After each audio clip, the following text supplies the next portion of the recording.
Yang pertama di sini saya akan menjelaskan tentang apa itu alamat soket. Alamat soket ialah IP F4 menggunakan alamat biner 32 bit untuk mengidentifikasi host yang berkomunikasi. Klien harus menentukan alamat IP dari host yang menjalankan program server yang memulai komunikasi. Infrastruktur jaringan menggunakan 32 bit alamat tujuan untuk merutekan informasi klien ke mesin yang tepat. Alamat dapat ditentukan dengan nilai integer panjang 32 bit atau menggunakan misalnya 169.8.3.1. Kemudian di sini saya akan menjelaskan tentang kodingan alamat soket.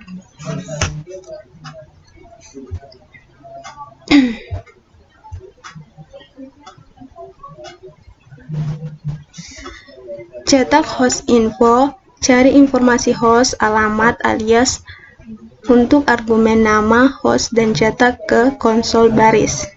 Ambil instance dasar iPhone entry untuk host yang ditentukan, baris 11-12. Hubungi DNS resolve dengan argumen nama host.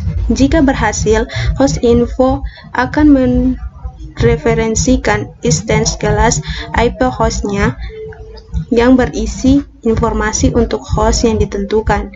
Jika pencarian gagal, eksekusi kode akan jatuh ke blok cat pada baris 30-32.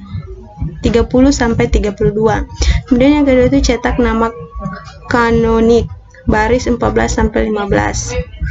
Kemudian tampilkan daftar alamat IP baris 17-22. Kemudian menampilkan daftar nama host alias baris 24-29. Kedua, cetak informasi tentang host lokal baris 37-46. Dapatkan dan cetak nama host lokal menggunakan DNS.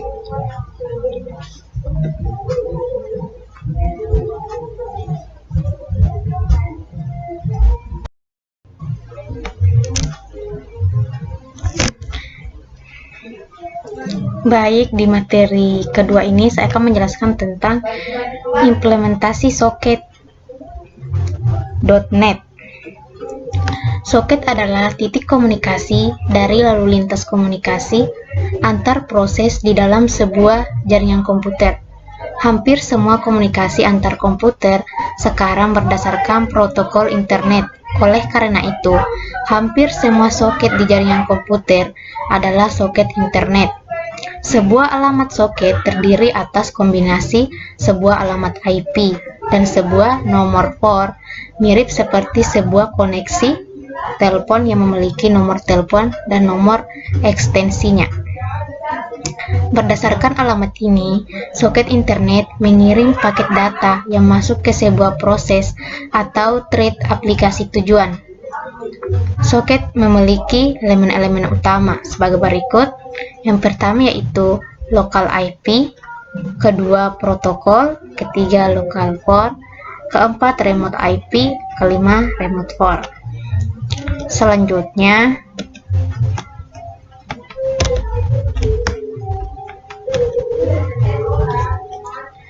yaitu adalah penjelasan soket. Soket awalnya dibuat untuk Berkeley Software Distribution atau biasa disebut dengan DBD dan Unix. Versi soket untuk Microsoft Windows yang disebut WinSock 1.1 awalnya dirilis pada tahun 1992 dan saat ini menggunakan versi 2.0. Dengan beberapa perbedaan kecil, WinSock menyediakan fungsi soket standar yang tersedia di antar muka soket Berkeley berbasis C. Dan pada tahun 2002, Microsoft merilis kerangka kerja API standar yang dikenal sebagai NET, yang menyediakan pustaka kelas terpadu di semua bahasa pemrograman yang ditawarkan Microsoft. Di antara fitur pustaka adalah kelas tingkat yang lebih tinggi yang menyembunyikan banyak detail implementasi dan menyederhanakan banyak tugas pemrograman.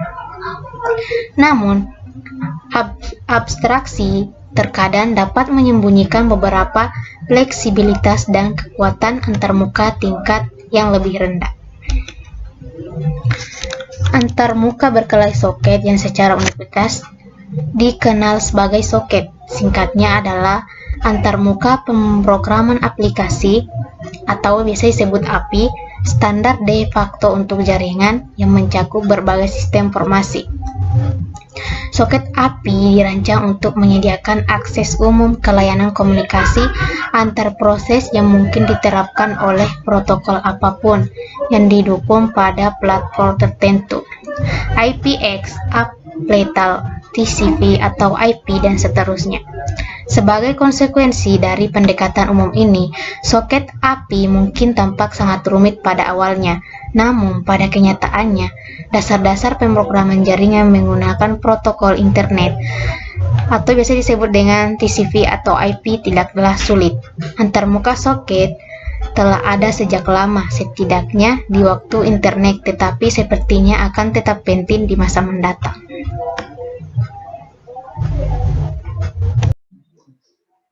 Assalamualaikum warahmatullahi wabarakatuh.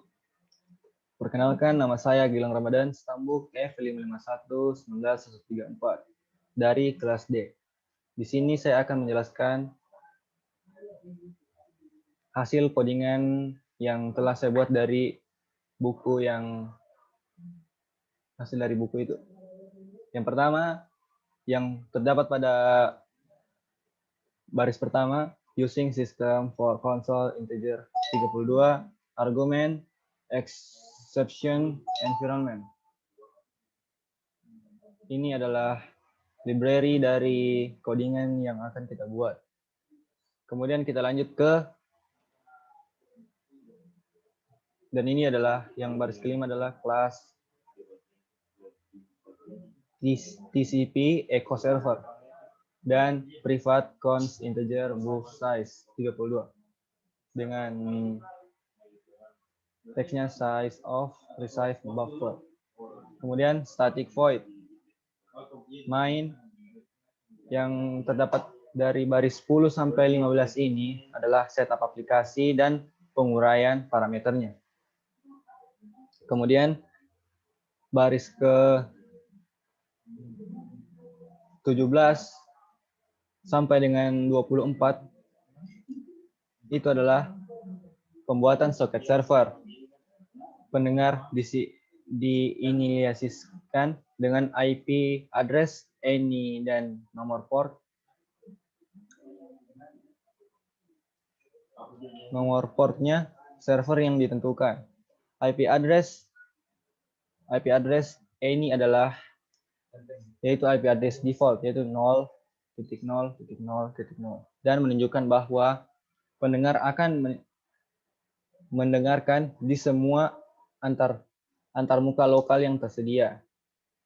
Atau jika Anda menjalankan mesin yang multi-homed di bidang ini dapat digunakan untuk menentukan antarmuka yang dapat digunakan atau didengarkan.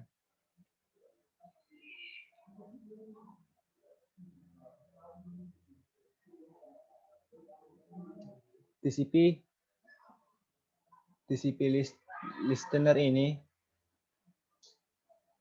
adalah digunakan untuk mendengarkan permintaan koneksi klien pada port yang ditentukan di konstruktornya.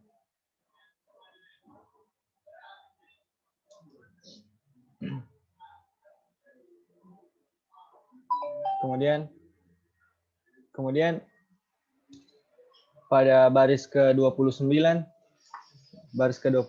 hingga ke 53 itu digunakan untuk mengulang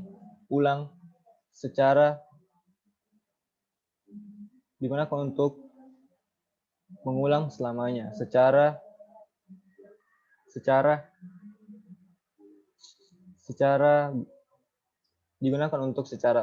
digunakan untuk berulang menangani koneksi masuk. Yang pertama itu dia juga digunakan untuk menerima koneksi masuk yang terdapat pada baris 35. Satu-satunya tujuan dari turunan TCP listener untuk menyediakan turunan TCP client baru yang terhubung untuk setiap koneksi TCP baru. Ketika server siap untuk menangani klien, memanggil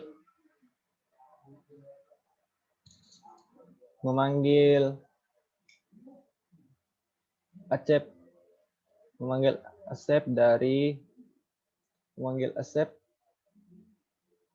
TCP client yang memblokir hingga koneksi masuk ke port TCP listener. Kemudian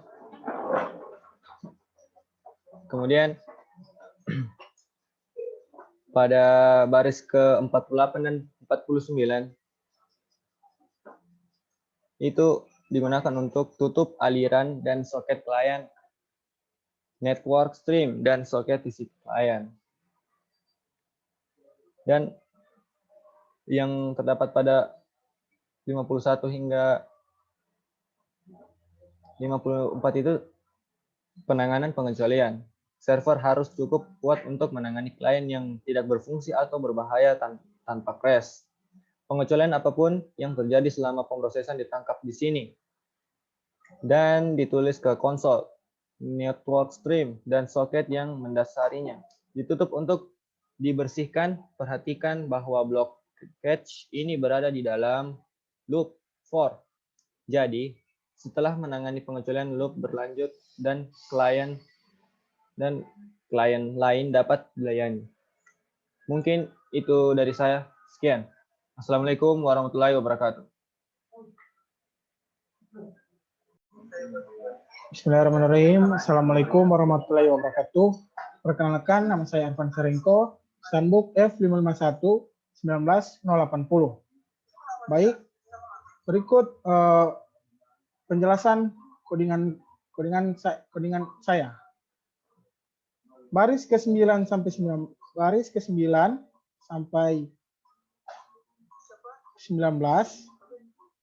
yaitu menjelaskan tentang setup aplikasi dan pengurangan parameter.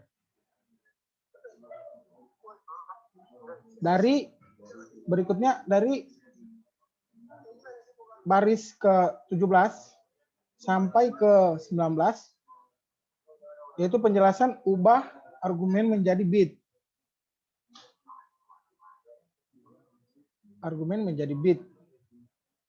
Terus slide ke-21 sampai dengan 22 sendiri menjelaskan tentang pembuatan soket UDP. Instansi UDP client ini dapat mengirim datagram ke soket UDP manapun. 24 sampai dengan 42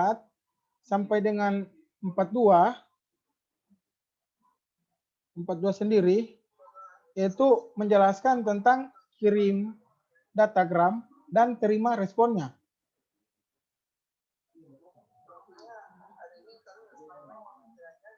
Kemudian slide ke-25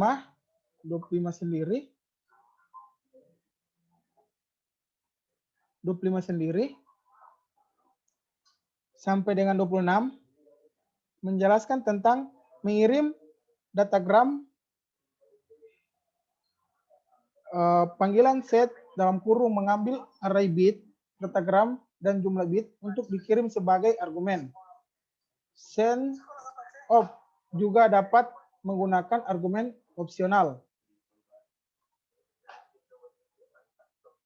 Kemudian baris ke-30 sampai 32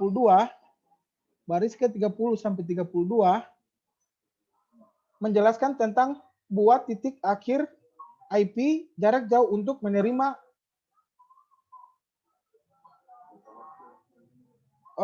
menentukan kombinasi alamat dan port. Instansi IPA endpoint ini akan diteruskan sebagai referensi ke metode receive. baris ke 34 sampai 35, baris ke 34 sampai 35 sendiri, yaitu menjelaskan tentang menangani penerimaan datagram sampai menerima datagram ketika kembali contoh jarak jauh IP endpoint akan berisi alamat dan informasi port untuk host jarak jauh mengirim paket yang berupa yang baru saja diterima. Kemudian baris ke 37 sampai 39 sendiri, 37 sampai 39 sendiri menjelaskan tentang cetak hasil penerima. Dan untuk baris ke 44 yaitu menjelaskan tentang tutup soket. Ya, mungkin sekian dari saya. Wassalamualaikum warahmatullahi wabarakatuh. Assalamualaikum warahmatullahi wabarakatuh. Nama saya Fendi Muhammad, Stambuk F551-17-226. Ingin menjelaskan suatu program kode 5. Pertama, di baris 8 sampai 14 suatu aplikasi dan penguraian parameter APECO server menggunakan satu parameter opsional port lokal dari soket server Echo. Port default yang digunakan adalah 7. Kemudian di baris ke-16 dan sampai ke 22 buat instance upslin. Tidak seperti program clean UDP kami. Server UDP harus secara eksplisit menyetel port lokal ke nomor yang dikenal oleh klien. Jika tidak, klien tidak akan mengetahui port tujuan untuk data program permintaan echo-nya. Dan baris ke 24 sampai ke 26 buat instansi iPad point. Kelas iPad point menentukan kombinasi alamat dan port. Instansi iPad point ini akan diteruskan sebagai referensi ke metode yang akan mengisinya dengan alamat IP dan informasi port mengirim jarak jauh. Dan kemudian ke baris 28 sampai 40 secara berulang menangani data program permintaan GEMA. Server app menggunakan satu app clean. Untuk semua komunikasi tidak seperti server TCP yang membuat soket baru dengan setiap atau yang berhasil. Mungkin sampai sini saja yang bisa jelaskan. Lebih dan kurang saya mohon maaf. Wabillahi taufiq wal hidayah. Assalamualaikum warahmatullahi wabarakatuh. Udah. Assalamualaikum.